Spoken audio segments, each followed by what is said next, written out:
अभी अरफात साहब के घर बड़े दूर दूर से इलाकों से लोग आ रहे हैं मिलने के लिए, बड़ी तादाद में। सुबह 6 बजे से ही स्टार्ट हो गए थे आना लोग। तो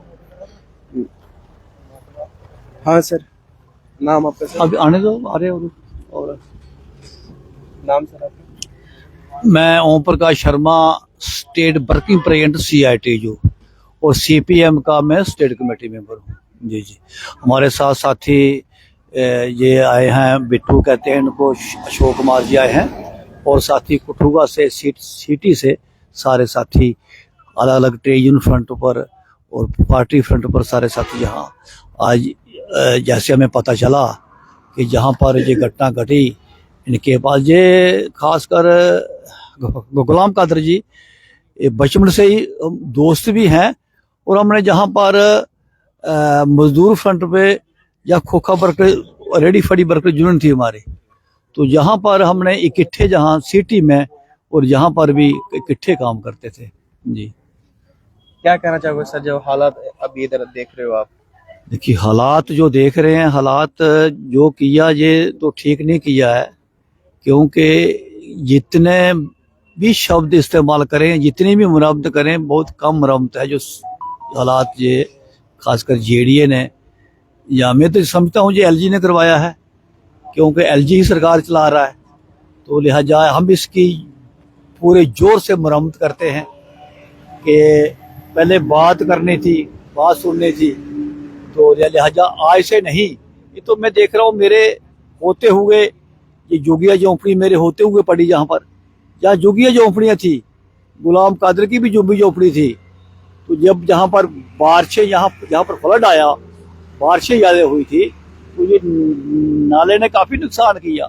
उस वक्त इन्होंने थोड़ा सा इसका डाला था, सीमेंट सरिया डाला था ऊपर। उस टाइम की 40 साल से ये रिहाज है, 40 साल से एक किसी का घर खत्म करना, सारी एज में उनका यही था कि अपना घोंसला ही बनाया था। ये कोई बड़े महल नहीं है, यहाँ बड़े बड़े महल भी हैं। ये आप देख रहे हैं कितनी जगह है, होगी 1.5-2 मरले जगह होगी। यहाँ पर तो कनालों एकड़ जमीन लोगों के पास है, जहाँ के ये नजायज कब्जे की बात कर रहे हैं, JDA वाले कर रहे हैं। उस जब बनाई थी उस वक्त JDA वाले कहाँ थे, और जब बाकी लोगों ने ये जगह कवर की है उस वक्त कहाँ थे JDA वाले?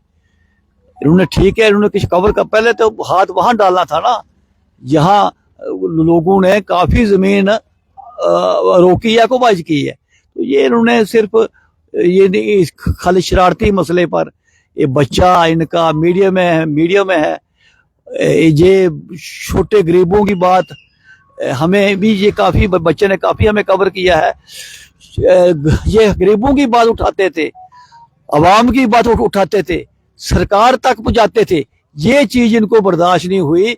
जो लोगों की बात करने वाला है, कोई भी आदमी हो, लोगों की लड़ाई लड़ने वाला, गरीब अवाम की लड़ने वाला, हिंदू मुस्लिम सिख हर जात पात की लड़ाई लड़ने वाला, वो ये चीजें सरकार को बर्दाश्त नहीं है। अब सरकार को समझना चाहिए ना। अब जो हिंदू मुस्लिम का एकता भाईचारा जो सामने आ रहा है, कंधे से कंधा मिला रहे हैं इस फैमिली से, जो हम मीडिया में देख रहे हैं, इसकी बात, प्लाट की बात चल रही है, 5 मरले का प्लाट दिया, वो तो उसने तो एक मिसाल कायम कर दी। ये कहते थे कि नहीं, जम्मू में भी हिंदू फरका परस्ती है, और जो हिंदू मुस्लिम सिख एकता का जो मुजाहरा किया, जिसने प्लाट दिया, उनका नाम कुलदीप राज ने जो प्लाट दिया, तो मेरे ख्याल एक मिसाल है, देश की मिसाल है, स्टेट की मिसाल है। ये तो किया है, तो मिसाल कायम किया है। तो आगे आइंदा ये लड़ाई यहाँ पर खत्म नहीं हुई, ये लड़ाई यहाँ से स्टार्ट हुई है, ये लड़ाई दूर तक लड़ाई जाएगी। आने वाले दिनों में एज ए संगठन CITU, centre of India trade union, हम इसको देश के पैमाने में उभारेंगे, स्टेट के पैमाने में गुंडागर्दी को स्टेट के पैमाने उभारने की कोशिश करेंगे और संघर्ष करेंगे, लड़ाई लड़ेंगे। आने वाले दिनों में हम आपस में रूपरेखा तय करेंगे।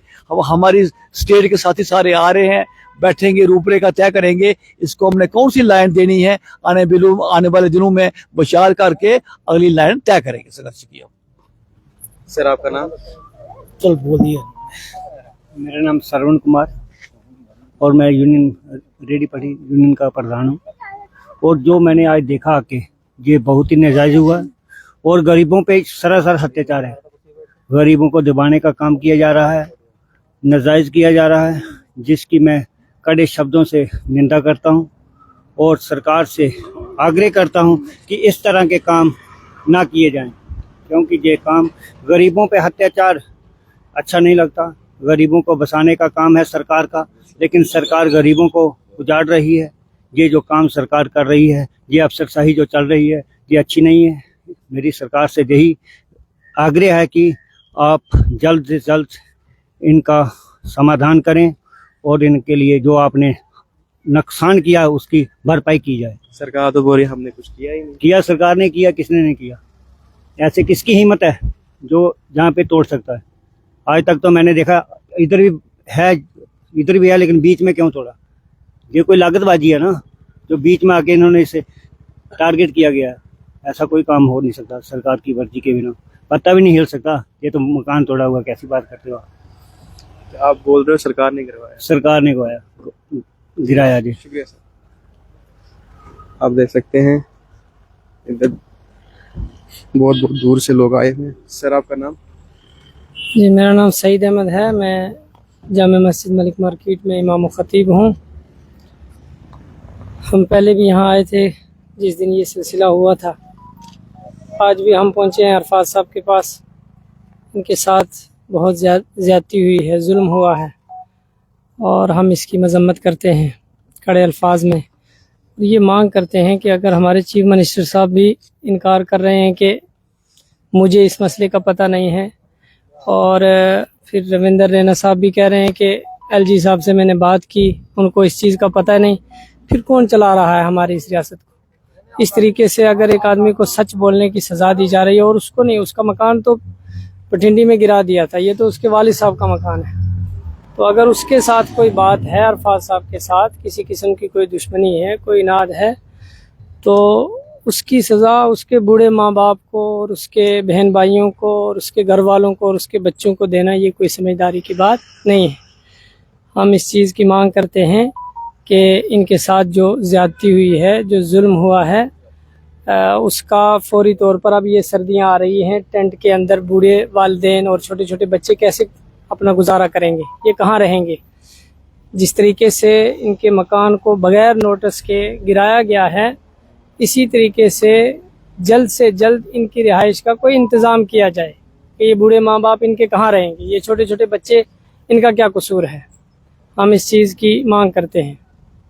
और जो इनके साथ हुआ है ज़्यादती है, इनके सच बोलने की सज़ा है, हर इंसान जानता है। इसमें हिंदू, मुस्लिम, सिख, ईसाई, जितने लोग भी हम देख रहे हैं यहाँ आए हैं, हर इंसान ने यही मांग की है कि इनको जो इनका नुकसान हुआ है इसकी भरपाई की जाए, और जो सज़ा इनको दी गई है वो सिर्फ़ और सिर्फ इनके सच बोलने की सज़ा दी गई है कि ये एक आम आदमी की आवाज़ हैं, कमज़ोरों की आवाज़ हैं, और बग़ैर किसी लालच के जहाँ भी किसी आम आदमी के साथ, किसी कमज़ोर आदमी के साथ कोई भी किसी किस्म की ज़्यादती होती है तो ये वहाँ पहुँचते हैं, आवाज़ उठाते हैं। उसी आवाज़ उठाने की इनको ये सज़ा दी गई है। शुक्रिया सर।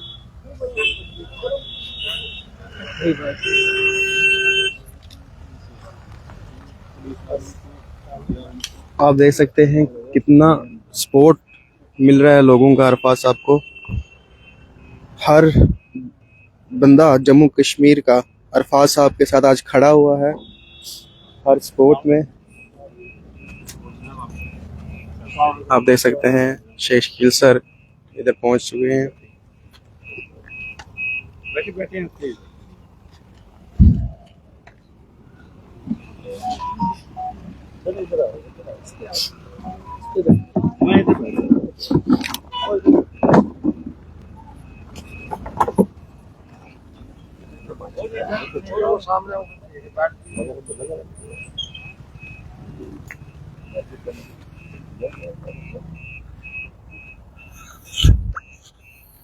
ये लाइव विजुअल्स अरफाज जैन के घर से, जहाँ पे काफ़ी तादाद में लोग जो है यहाँ मौजूद है। काफ़ी दूर दूर से लोग जो है अरफाज साहब का हाल पूछने जो है यहाँ पर आ रहे हैं। अरफाज साहब का घर जिस तरह से तोड़ दिया गया है, आपने काफ़ी सारी वीडियोस जो है सोशल मीडिया पे देखी होगी जो कि वायरल होती हुई नज़र आ रही है, जिसमें अरफाज साहब के साथ हर कोई, जम्मू कश्मीर का हर बाशिंदा ये कह रहा है कि नाइंसाफ़ी हुई है, गलत हुआ है, क्योंकि ये एक सोची साजिश जो है वो की गई है। क्योंकि एक ही इतने बड़े एरिया में, इतने बड़े जम्मू कश्मीर में एक जर्नलिस्ट का घर तोड़ देना, जो कि एक सच की आवाज़ उठाता था, उसकी आवाज़ को दबाने की कोशिश जो है वो की गई है। क्योंकि उन्हीं का टारगेट करके घर तोड़ देना, मीडिया को वहाँ पे कवरेज ना करने देना, मीडिया को रोकना, लोगों को वहाँ ना आने देना, लोगों तक आवाज़ ना पहुँचने देना, अरफाज साहब को डिटेन करना, किस तरफ ये इशारा जाता है। लेकिन अगर बात करें लोगों की,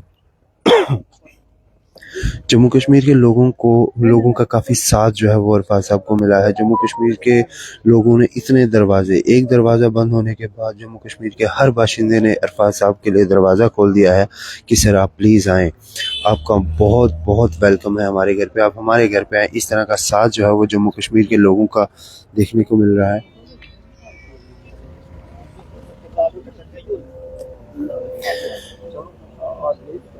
आज अगर अरफाज साहब इस हालत में खड़े हैं तो वो जम्मू कश्मीर के लोगों की बहुत ही मेहरबानी है, क्योंकि आज उनके लिए, मैं कहता हूँ, हर शख्स जिसका भी इस तरह की हालत होती है वो टूट जाता है। लेकिन अरफाज साहब अभी भी इतने स्ट्रगल जो है वो कर रहे हैं आप लोगों की वजह से, क्योंकि आप लोगों ने इतना साथ जो है वो अरफाज साहब को दिया है। अरफाज साहब के लिए हज़ारों दरवाजे खोल दिए हैं, एक दरवाज़ा बंद होने के बाद हज़ारों दरवाजे जो है वो खोल दिए गए हैं।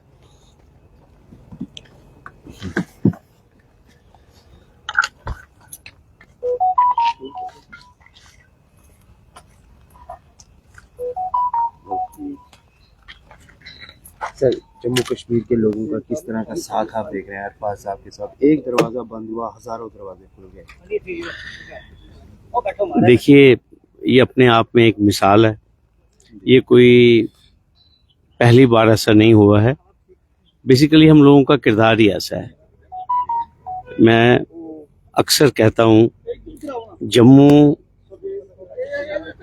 एक बागीचा है, ऐसा बाग है जहाँ अलग अलग किस्म के फूल खिलते हैं, और वो बाग ही क्या जिसमें एक किस्म के फूल हो। ये जो भाईचारे की मिसाल सामने आई है, खास तौर पर वो फोर्सेस जो डिवाइड करने में यकीन रखती है, मुझे लगता है वो काफी शर्मिंदा हुए हैं वो लोग। अब उन लोगों को सबसे बड़ी परेशानी ये है कि जो अल्लाह ने अरफाज अहमद डैंग और उसके परिवार को जो इज्जत से नवाजा है, अब वो कुछ इस किस्म के मैसेजेस जो हैं सोशल मीडिया में सर्कुलेट करवा रहे हैं, ताकि लोगों को बताया जाए कि अरफाज अहमद डैंग एक अच्छा इंसान नहीं है। मैं उन लोगों को एक बात कहना चाहता हूं, किसी शख्स के खिलाफ अगर FIR लगी हो तो वो कोई सर्टिफिकेट नहीं है कि वो शख्स अच्छा नहीं है। जब तक किसी शख्स का ट्रायल हो, उसमें उसकी कन्विक्शन हो, कोर्ट उसको क्रिमिनल डिक्लेयर करे, फिर जाके हम कहते हैं कि वो कन्विक्टेड आदमी है। मैं जम्मू कश्मीर के समाज को ये बताना चाहता हूं, एक शरीफुल नफ्स इंसान है अरफाज अहमद डैंग। अगर आज हम अरफाज डैंग के साथ खड़े हैं, उसके किरदार के पीछे खड़े हैं, उसकी फैमिली के किरदार के पीछे खड़े हैं। और FIR किसी के खिलाफ लगना जो है, ये कोई यार्ड स्टिक नहीं है कि वो इंसान गलत है। और दूसरी बात ये भी मैं बता देना चाहता हूं कि ये जितनी भी FIRs हैं, ये उसके जर्नलिज्म के साथ, ये जो 3-4 पर्चे जो हमारा एक डिपार्टमेंट सर्कुलेट करवा रहा है, सबको मालूम है कि ये झूठे बेबुनियाद केस जो हैं वो क्या हैं। ये सब जो उसकी रिपोर्टिंग के साथ मुंसलिक है केसेस। चलिए, कानून अपना काम करेगा, लेकिन दुख इस बात का है कि हाई कोर्ट में लिख के देते हैं JDA के ऑफिसराने बाला कि जहां जहां भी पक्के स्ट्रक्चर हैं, हमको वो कॉलोनीज जो हैं, वो मकान उसको रेगुलराइज करना है। 2014 का मेरे पास एक फैसला है, बिल्कुल खसरा नंबर 1184 मीन बिल्कुल हाई कोर्ट के साथ, हाई कोर्ट की दीवार के साथ 117 कनाल रकबा है, जहां पे 538 घर बने हुए हैं। ये मैं पूरे अपने जम्मू शहर को, जम्मू कश्मीर को सूचित करना चाहता हूं। 538 पक्के स्ट्रक्चर बने हुए हैं खसरा नंबर 1184 पलोड़ा जानीपुर जम्मू में, वो भी अरफाज डैंग की तरह गरीब लोगों के घर है। और मैं अल्लाह से यही दुआ करता हूं जल्दी से जल्दी वो भी कॉलोनी रेगुलराइज होनी चाहिए। जब हाई कोर्ट में ये मामला आया उस टाइम वीसी जेडीए थी मैडम सुषमा चौहान। जब हाई कोर्ट ने उनसे पूछा कि ये जो जेडीए का रकबा है 117 कनाल और पूरा इंक्रोच किया हुआ है लोगों ने, आपको क्या कहना है, तो मैडम सुषमा चौहान ने एफिडेविट दिया हाई कोर्ट में। उन्होंने कहा कि यहाँ पे 538 लोगों के पक्के स्ट्रक्चर हैं और इस कॉलोनी के अलावा तकरीबन 10 कॉलोनियां हैं जहां पे जेडीए की जमीन पे काफी अरसा से इंक्रोचमेंट है, हमने उनको रेगुलराइज करना है। आप वहां पे रेगुलराइज करने का प्रोसेस हाई कोर्ट को इन्फॉर्म कर रहे हैं, ये जेडीए का स्टैंड है जो मैं बता रहा हूं। लेकिन यहाँ पे आपने सिलेक्टिव बेसिस के ऊपर इस बात के ऊपर अरफाज डैंग और उसके परिवार को पनिश किया कि वो जो वॉइसलेस लोग हैं, जिनकी कोई आवाज सुनता नहीं है, उनकी आवाज बनता है अरफाज डैंग। और कभी कभार हो सकता है कि कोई स्टोरी अरफाज डैंग की पुलिस महकमे को भी परेशान करती है, लेकिन लोगों के जज्बात हैं, लोग इसको बुलाते हैं। कोई अरफाज डैंग पुलिस के या किसी एजेंसी के या किसी अफसर के खिलाफ नहीं है, उसका ये पेशा है, जर्नलिज्म करना है उसको। जब उसको कोई बुलाता है, और मैं अक्सर अरफाज डैंग को एक बात कहता हूं कि जब भी आप कोई स्टोरी करते हैं तो दूसरी पार्टी का वर्शन लेना भी जरूरी है, और वो लेता भी है। हर स्टोरी के वो आखिर में कहता है कि मेरा कैमरा जो है वो आप उस शख्स के लिए भी है जिस शख्स के खिलाफ अभी किसी शख्स ने बात की है। फिर उसके बाद भी अरफाज डैंग के साथ इतनी नफरत क्यों, इतनी खारिश क्यों? और अब जब अल्लाह ताला, आप देख रहे हैं कि पिछले 3-4 दिनों से जम्मू में ऐसा कौन सा शख्स है जिसकी पोजीशन है जो इस घर में, इस टूटे हुए आशियाने में नहीं आया? आप मुझे बताइए। हर एक तंजीम का आदमी आया है। आप देखिए जितनी भी जमातें, और आप देखिए कि भारतीय जनता पार्टी के एक आला नेता वो भी यहां पे आए, और मुझे पूरी उम्मीद है कि जो यहाँ के लोकल एमएलए हैं विक्रम रंधावा जी, उनको भी यहाँ पे आना चाहिए, ये उनका एरिया है। और मेरी रंधावा साहब आपसे ये गुजारिश है कि आप तो सबके लीडर हैं, जब आप एमएलए बन गए ना तो अब आप एक समुदाय के एमएलए नहीं है।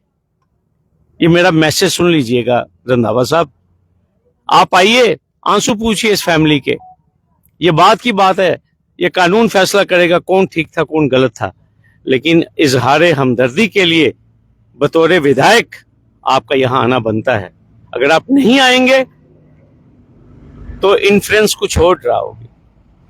और दूसरी बात मैं ये कहना चाहता हूं, जम्मू के सिविल समाज का जितना शुक्रिया अदा किया जाए उतना कम।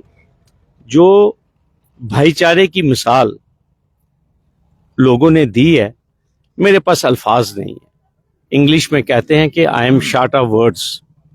और दूसरी बात मैं आपको कहना चाहता हूं, मुझे कितने लोगों ने अरफाज डैंग का नंबर मुझसे लिया है, कितने लोगों ने, मेरी कितनी बहनों ने, मेरी कितनी फ्रेंड्स ने मुझे फोन करके कहा है, शकील जी जिस दिन अरफाज डैंग के घर की तामीर शुरू होगी, कुछ रेत, कुछ बजरी, कुछ सीमेंट की बोरियां हम उसमें देना चाहते हैं।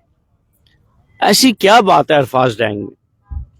और वो लोग जिन लोगों ने ये साजिश करके अरफाज डैंग का घर गिराया है, मुझे लगता है वो कंफर्टेबल नहीं है। सर कल इधर डिप्टी सीएम जी भी आए थे, उनका जी। कहना है कि उमर अब्दुल्ला जी ने भी बयान दिया, हमारे हाथ में कुछ नहीं था, हमने ये चीज नहीं की है। देखिए जिन लोग, मुझे सीएम साहब के बयान में कोई भी पॉलिटिकल बात नजर नहीं आई, हकायक के ऊपर सीएम साहब ने बात की है। उमर साहब जो हैं, मैं उनको सियासी आदमी नहीं मानता हूं, वो एक स्टेट्समैन है, सच बोलते हैं, कभी सच कड़वा भी होता है, लेकिन उन्होंने बिल्कुल सही बात की कि जम्मू कश्मीर की जो इलेक्टेड सरकार है उसको इसका कोई पता नहीं है। मैं बार बार कहता हूं कि ये जो ब्यूरोक्रेट्स हैं ये हमारे एलजी साहब के अंडर है, हमारे एलजी साहब को वो जवाबदेह हैं। और सीएम साहब से मैं आज एक गुजारिश करना चाहता हूं आपके माध्यम से, उमर साहब 100% आपने जो फरमाया वो सही फरमाया, लेकिन मेरी आपसे गुजारिश है, अभी मैंने आपको बताया कि एक तरफ हाई कोर्ट में 2014 में वाइस चेयरपर्सन सुषमा चौहान जी का एफिडेविट, उसको प्लीज पढ़ लीजिएगा, खसरा नंबर 1184 मिन पलोड़ा गांव जानीपुर जम्मू, क्योंकि आपने जेडीए से सारा रिकॉर्ड तलब किया है इंक्रोचर्स का। तो सुषमा चौहान मैडम का ये जो एफिडेविट जो हाई कोर्ट में दिया 2014 में, इन पीआईएल नंबर 19/2011 प्रोफेसर एस के बल्ला, वो एफिडेविट भी मंगवाइए और उसका अध्ययन कीजिए कि जेडीए का एनक्रोचमेंट्स जो कि लंबी और देरीना है, उसके मुतालिक जेडीए का स्टैंड क्या है, क्यों उन्होंने उस स्टैंड के अगेंस्ट सिलेक्टिवली अरफाज डैंग का घर तोड़ा।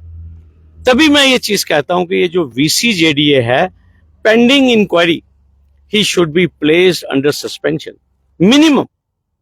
और दूसरी बात, उमर साहब मुझे ये भी मालूम है बतौर स्टूडेंट ऑफ लॉ कि वो आईएएस ऑफिसर होंगे या आईपीएस अफसर होंगे, वो आपके अंडर नहीं है, वो हमारे एलजी साहब के अंडर है, लेकिन आप एक खत जरूर लिखें।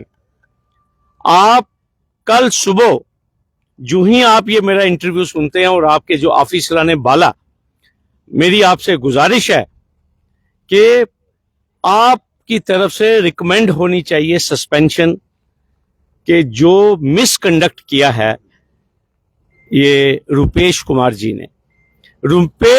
जी ने अब्यूज की है अपनी ऑफिशियल पोजीशन, और रुपेश कुमार जी को आप रिकमेंड करें एलजी साहब को कि उनको फौरी तौर पे पेंडिंग इंक्वायरी मुअत्तल किया जाए, ताकि एक एग्जाम्पल सेट हो, ताकि ये जो पावर में लप्त ये जो हमारे ब्यूरोक्रेट्स हैं, जो यहाँ पे पैसे कमाने आए हुए हैं, लोगों को परेशान करने के लिए आए हुए हैं, जिनको कोई हमदर्दी नहीं हमारे जम्मू कश्मीर की आवाम के साथ, ताकि एक मैसेज उन लोगों को जाए कि भाई उनको यहाँ के गरीब आवाम का इस तरह से इस्तेसाल जो है वो नहीं करना है। एक बात। दूसरी बात, मैं उमर साहब फिर मैं दोहराऊंगा, इस शहर में बड़े बड़े बिग शार्क्स हैं, मगरमच्छ हैं, उनमें से एक मगरमच्छ जो है एनक्रोचर, वो लद्दाख का इस वक्त लेफ्टिनेंट गवर्नर है, उसका नाम है कविंदर गुप्ता और उसके वालिद का नाम है बिंद्राबन गुप्ता। खसरा नंबर 1187 गांव पलोड़ा जानीपुर जम्मू, वहां पे 18 मरले के ऊपर कोठी बनाई है एलजी साहब ने जो लद्दाख के हैं। 2023 में उमर साहब पूछिए इस वीसी जेडीए को, मेरी कंप्लेंट के ऊपर क्या एक्शन लिया। I am the complainant, LG साहब को मैंने कंप्लेंट भेजी, वीसी जेडीए को मैंने कंप्लेंट भेजी, मेरी कंप्लेंट कहां है, उसके ऊपर एक्शन क्यों नहीं हुआ, अरफाज डैंग के ऊपर एक्शन क्यों हुआ। और अरफाज डैंग ने जो ये कहते हैं कि नोटिस है जिसको ये सर्कुलेट कर रहे हैं, अरफाज डैंग ने जवाब दिया मेरा इस घर के साथ कोई तलक वास्ता नहीं है, और बात भी सही है, ये घर उसके वालिद ने बनाया हुआ है। तो अगर कोई नोटिस आना चाहिए था तो गुलाम कादर डैंग को आना चाहिए था। अरफाज डैंग के नोटिस के जवाब के बाद तो इनको पहले इंक्वायरी करनी चाहिए थी कि ये घर किसका है, ये रकबा किसका है। लेकिन इतना दबाव था वीसी जेडीए के ऊपर कि ये घर गिराना है, तब जाके नींद आएगी, तमाम लोगों को। सर, आप कहते रहते हैं जम्मू कश्मीर में दोहरा कानून है, जी, क्या जिस कानून के तहत यहाँ पे पीला पंजा आया गया, आपने एलजी साहब का जिक्र किया, क्या ये पीला पंजा वहाँ नहीं जाएगा? क्योंकि ये तो दोहरे कानून में कौन सा कानून आ जाएगा? देखिए, मैं तो आज से नहीं ये बात कह रहा, मैं बावाज़े बुलंद बार बार ये चीज कह रहा हूं कि ये जो पीला पंजा है ये कुछ मखसूस लोगों के लिए रखा गया है। बड़े दुख से मुझे ये बात कहनी पड़ती है। ये पीला पंजा मार्बल मार्केट में क्यों नहीं जाता, जो कि डिवीजन बेंच की हदायत है 9 अक्टूबर 2020 की, खसरा नंबर 781।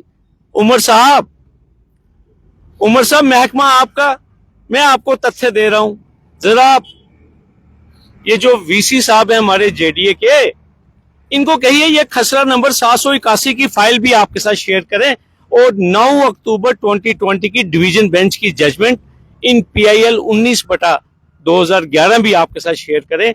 हाई कोर्ट ने कहा हुआ है, ये शेख शकील ने नहीं कहा, इस यूटी की हाईएस्ट कोर्ट ने कहा it is a shut I case, और डिवीजन बेंच ने कहा कि इसमें रेवेन्यू, पुलिस और जेडीए की आपस में मिली भगत है।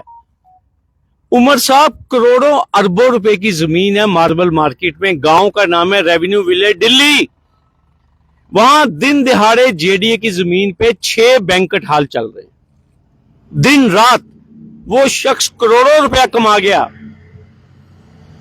और इसके अलावा जम्मू का सबसे बड़ा मीडिया वहां से चलता है उनके नाम पे। सर, एक सवाल रहेगा जी, क्या, जैसे आज का इल्जाम जो है एलजी लगा रहे हैं कि यहाँ जम्मू कश्मीर सरकार ने किया, जम्मू कश्मीर सरकार बता रही है एलजी ने किया, क्या ये इन दो सरकारों में से किसने किया? क्या जेडीए इतना ज्यादा लापरवाही कर रही है कि अपनी मनमानी से ये सब काम कर रही है? देखिए, मुझे तो ये बात हजम ही नहीं होती।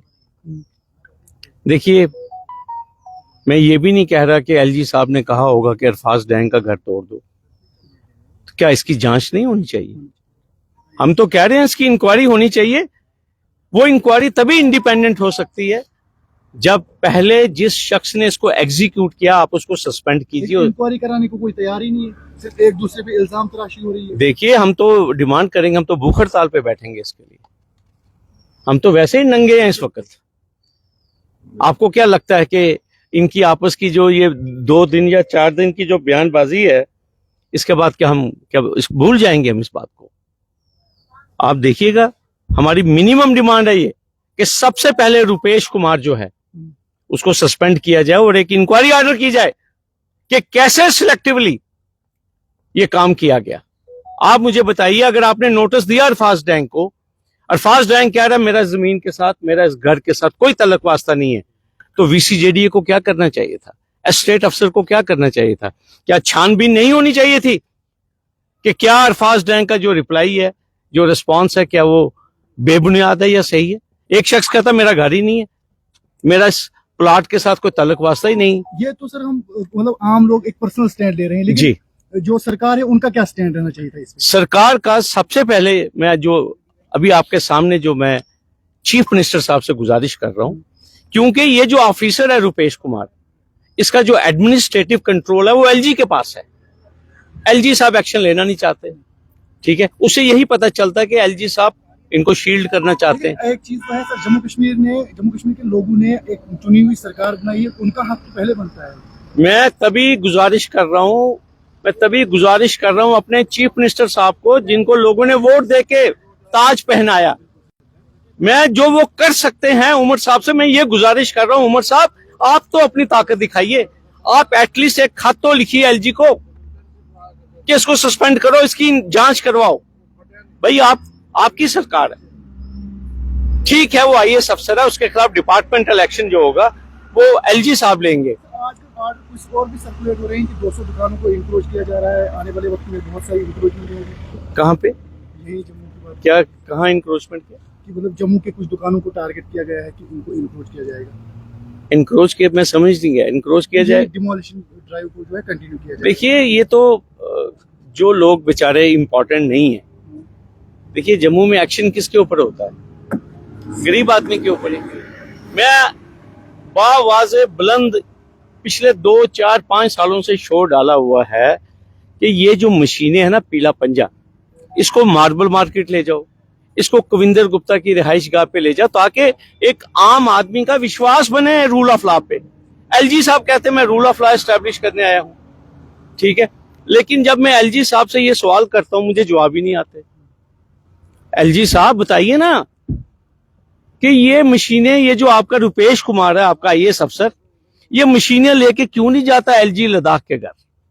ये क्यों नहीं जाता 154 कनाल जमीन दिल्ली गांव में मार्बल मार्केट में? ये तो मेरा आखिरी सवाल रहेगा जी। मैंने अरफाज भाई से बात की, उन्होंने कहा कि प्राइवेट मशीनों को यहाँ यूज किया गया है, जेडीए के पास अपनी मशीनें तक नहीं थी। इतनी क्या मजबूरी रही होगी कि इस मकान को गिराना ही गिराना था, इस मकान को डिमोलिश करना ही करना था? देखिए, मैंने आपको पहले कहा प्राइवेट मशीनों का यूज किया गया। अब ये अरफाज डैंग जो है ना, ये एक इंडिपेंडेंट जर्नलिस्ट है, ये बोल्ड फियरलेस जर्नलिस्ट है, हर एक आदमी की स्टोरी करता है। पिछले दिनों जम्मू में जितना भी क्राइम हुआ उसको इसने हाईलाइट किया, तो आप समझ सकते हैं कि ये जो दबाव था, ये किस बात का दबाव था और किन लोगों ने दबाव लाया वीसीजेडीए के ऊपर। जब इंक्वायरी होगी तो वो बताएगा ना उसको किस किस के टेलीफोन आए हैं। आप देखिए कितनी पुलिस का जमावड़ा था, कोई खुदा ना खास्ता ये किसी टेररिस्ट का घर थोड़ी गिराना था। यहाँ लोगों की मूवमेंट को बंद कर दिया गया, यहाँ सहाफियों की मूवमेंट को बंद किया गया। आपने देखा किस किस्म की धक्का मुक्की अरफाज डैंग और उसके भाई भतीजों के साथ हुई है। कोई इससे आपको पता नहीं चलता कि कौन लोग पीछे हैं? ये तो साफ है, ओपन बुक है ये। और एक चीज मैं आपको बताऊंगा, इसकी हाई लेवल जांच होनी चाहिए। और सबसे बड़ी बात मैं कह रहा हूं, पेंडिंग इंक्वायरी, ये जो वीसीजेडीए है, ही should be placed under suspension, ताकि ये पूरी गुत्थी तो खुले कि ये किसका टेलीफोन आया था रुपेश कुमार जी को, किसके टेलीफोन के ऊपर इतनी पुलिस प्रोटेक्शन जो है दी गई, किसके टेलीफोन के ऊपर इमीडिएटली इस घर को गिराया गया। ये तो एक जांच जब होगी तभी। मैं उमर साहब आपसे रिक्वेस्ट करूंगा, प्लीज आप एक वो खत तो लिखिए, एक रिकमेंडेशन तो भेजिए एलजी साहब को कि हमें इस ऑफिसर की जरूरत नहीं है, हमें इसके खिलाफ डिपार्टमेंटल कार्रवाई करनी है और एक ईमानदार किसी ऑफिसर को इंक्वायरी ऑफिसर बनाया जाए जो कि इन तमाम हकायक की छानबीन करे और हफ्ते 10 दिन या 1 महीने के अंदर ये रिपोर्ट सामने आनी चाहिए। क्यों? क्योंकि रिपोर्टें जम्मू कश्मीर में आती ही नहीं। मैं तो 2 रिपोर्टें ढूंढ रहा हूं। एक जो 35 यात्री बेचारे अर्धकुंवारी में आपने देखा 26 अगस्त को अल्लाह को प्यारे हो गए, उससे पहले माता के भवन में एक स्टैम्पीड हुआ, 10 लोग जहां भाग हो गए। 31 दिसंबर 2021 को, वो 7 दिन में इंक्वायरी आनी थी। हमारे एक कमिश्नर है यहाँ पे जिनको इस किस्म की इंक्वायरीज दी जाती हैं, उनका नाम है सालीन काबरा। क्या नाम है? उनकी रिपोर्ट नहीं बाहर आती। मेरी गुजारिश है, हमें ऐसी इंक्वायरी नहीं चाहिए और ना ही शालीन काबरा साहब हमें इंक्वायरी अफसर चाहिए। हमें ऐसा इंक्वायरी अफसर चाहिए जो वाकई 10-15 दिन में ये छानबीन करके जम्मू कश्मीर के अवाम को बताए कि ऐसी कौन सी आफत आई थी कि ये मकान गिराना ही गिराना था 3 मरले का। लेकिन 154 कनाल के लिए कोई स्टैंड नहीं, ना वहां मशीनें जाती हैं, ना कविंदर गुप्ता के 18 मरले के ऊपर बुलडोजर चलता है। तो ये जो सिलेक्टिव बुलडोजर है, हम इस चीज को अवाम के सामने ला रहे हैं। आप बिस्मिल्लाह कीजिए। और उमर साहब ने सही कहा वीसीजेडीए रुपेश कुमार जी को कि पूरी लिस्ट उनको फराहम कीजिए।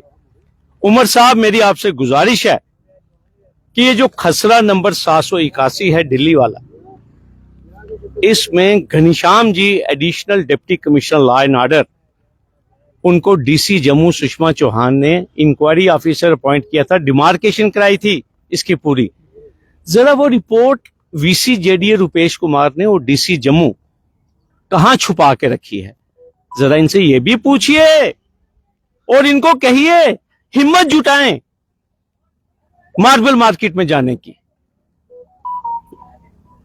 कानून जो है, मैं बार बार एक चीज कह रहा हूं, एक आंख से देखिए फिर मजा आएगा। हमें कहते हैं ना, एक ही सफ में खड़े हो गए महमूद और अयाज, ना कोई रहा बंदा ना कोई बंदा नवाज। बहुत शुक्रिया।